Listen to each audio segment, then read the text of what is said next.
I thought seeing as this year's Money in the Bank is right around the corner, it would be a good time to look back at one of these premium live events. As you can see by the title, I've chosen Money in the Bank 2020. This was a weird time for wrestling, and the world in general. Filmed during the pandemic, it was shot in an empty WWE Performance Center, and of course WWE headquarters, aka Titan Towers in Stamford, Connecticut. I remember looking forward to this during the pandemic. I liked the cinematic stuff WWE was doing during this time, like the Firefly Funhouse match at Mania and the Taker AJ Boneyard match. It seemed like the best option for wrestling at the time, to lean more into this cinematic style of filming. Anyway, enough waffling from me, let's get straight into it. The show opens with Michael Cole welcoming us to an empty Orlando Performance Center. And we're straight into the action with a fatal 4-way tag team match for the SmackDown Tag Team titles. Champions The New Day's Big E and Kofi Kingston are taking on Lucha House Party, Miz and Morrison, and lastly, the Forgotten Sons, who ironically are a team I completely forgot about.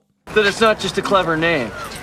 I thought watching this back would feel weird without any crowd, but for some reason it was actually fine. Obviously it would be better with a crowd, but it didn't detract from the watching experience. This was a decent match, which was fast paced and high flying, a great opening bout to kick off the show. Gran Metalik and Lince Dorado take out the Forgotten Sons plus Miz and Morrison. Metalik, one of the legal men, then goes to hit a springboard on the other legal man, Big E, but E catches him.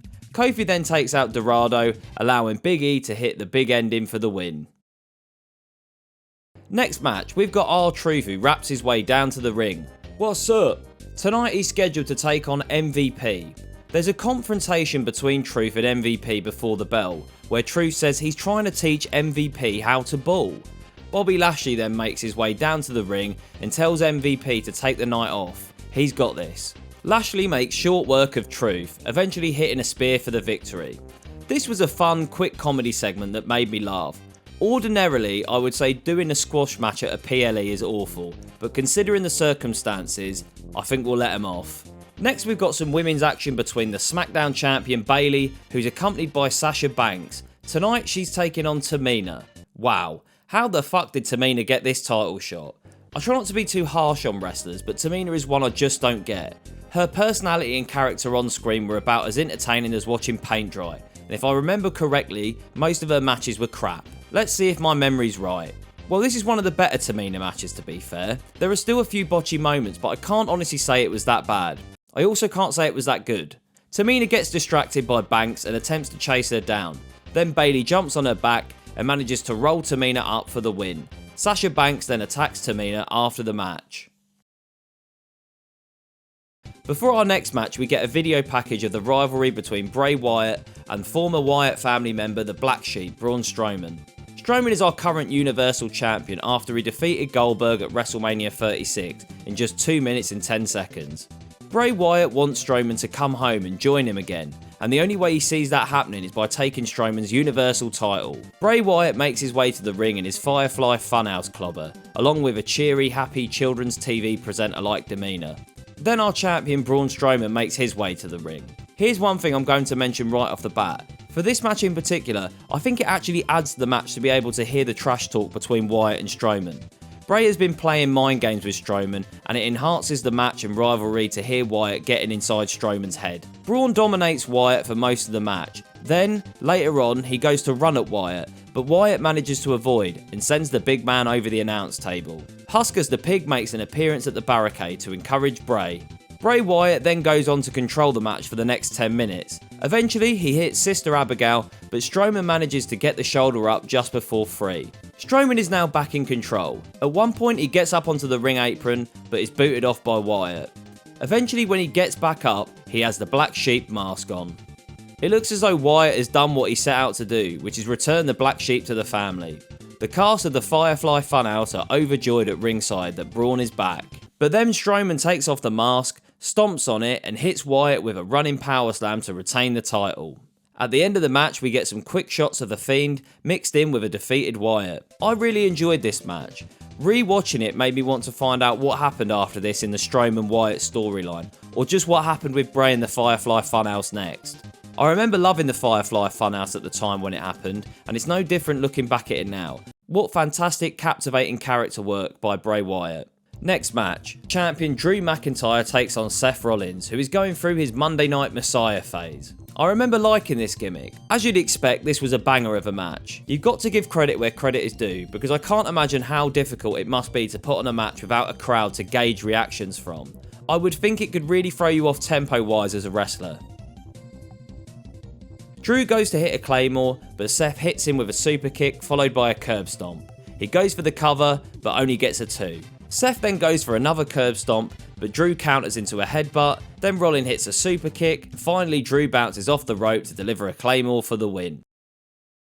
McIntyre offers a handshake to Rollins after the match. Initially Seth looks hesitant, but eventually he shakes Drew's hand. Before our main event, we get Charlie Caruso interviewing R-Truth, who is less worried about his recent loss and more interested in getting back his 24/7, 48/7, 7-11 championship, as he calls it. Truth says he don't care where you've taken it. I'm gonna sack you, Tom Brady. Caruso tells us that R-Truth means Rob Gronkowski. If you're a fan of the channel, please consider supporting me on Patreon. For just $3 a month, you get your name featured in the credits of my videos, access to a private Discord server, and an exclusive video each month. Link in the description below. It's the moment you've all been waiting for. It's main event time. Both sets of competitors are introduced to us. For the women's match, who are introduced in the lobby of Titan Towers, it's Lacey Evans, Nia Jax, Carmella, Shayna Baszler, Dana Brooke, and lastly, Asuka, who is currently missing. For the men's match, who are introduced in the gym, it's AJ Styles, Otis, Aleister Black, King Corbin, Rey Mysterio, and Daniel Bryan. It's revealed that Asuka is standing on the balcony above the other women. When the bell rings, she jumps off into the other competitors. Asuka then calls for the elevator and takes off. The other girls use the stairs. Over at the gym, the boys start brawling. Daniel Bryan and King Corbin are fighting, then Corbin goes to throw a weight plate at Daniel Bryan. I mean, that literally would have killed him. Lucky for D-Bry, he ducks out of the way. Unlucky for Corbin though, as he smashed a mirror, so 7 years of bad luck for him. Otis has lifted a barbell on top of AJ Styles, keeping him stuck in the gym whilst the other men race to the top. The men and women cross paths on the next level as they continue to fight their way to the top of WWE headquarters. Later, Nia Jax, Carmella, Dana Brooke and Baszler fight in a conference room on this floor. There's a briefcase that's suspended on the ceiling. Eventually, when all the other competitors are down, Dana Brooke gets on the table and retrieves it. Dana is overjoyed that she's won the match. Then it cuts to Stephanie McMahon, who's clearly not there in the building and has recorded the video at home earlier in the day. Stephanie asks her, "What are you doing, Dana? This is the Money in the Bank conference room. The real briefcase is on the roof." Dana then gets a picture to the skull courtesy of Carmella. Paul Heyman is about to have himself a feast when the men and women both come bounding into the room. Dana Brooke then bumps into Heyman, sending his hot dog bun into Otis. Otis then has a fit for a minute, shouts food fight, and then sends a plate of grub into Heyman's face. The whole lot then proceed to have a food fight, and a real fight. AJ and Daniel Bryan have worked their way up the building closer to the briefcase. They're scrapping with each other when they enter a room. That room turns out to be Vince McMahon's office. They stop fighting when they realise this, and Vince screams at them to get out. They both blame each other, and neatly organise the furniture before they leave and continue fighting. Finally, our remaining women's competitors, Lacey Evans, Nia Jax and Asuka, have made it to the top and continue fighting for a bit. Eventually, Asuka climbs the ladder and retrieves the briefcase after slapping Corbin off the ladder. Not sure why Corbin was trying to stop her. What a weird geezer. Our first briefcase winner is Asuka. Otis and Baron Corbin are the first two men at the top and start scrapping before Aleister Black, Rey Mysterio and AJ Styles join in. At one point before the end of the match, Baron Corbin kills Rey Mysterio by sending him over the building. Baron then fights with Aleister Black for a bit and kills him also by sending him over the building. Baron Corbin and AJ Styles are fighting for the briefcase when they both pull it off together. Elias then makes a surprise appearance when he hits Corbin with a guitar shot. AJ then fumbles the case and Otis catches it. Our winner of the men's Money in the Bank is Otis. I like Otis as a character on screen, but what a terrible call this was to have him as Mr. Money in the Bank. I remember being excited to see the concept of Money in the Bank at Titan Towers at the time, but was a bit disappointed in the execution of it. Watching it back, I actually don't think it was as bad as I remembered it being. They made the best out of a bad situation. Okay, so what did I think of this PLE overall watching it back? Well, I was expecting to hate watching a wrestling show with no crowd from the pandemic era, and I was pleasantly surprised to find out that didn't bother me at all watching the show back. I'd rather a crowd have been there, of course, but I can't honestly say that it took away my enjoyment of the show. Most of the bouts were decent, and the show kept me pretty entertained throughout.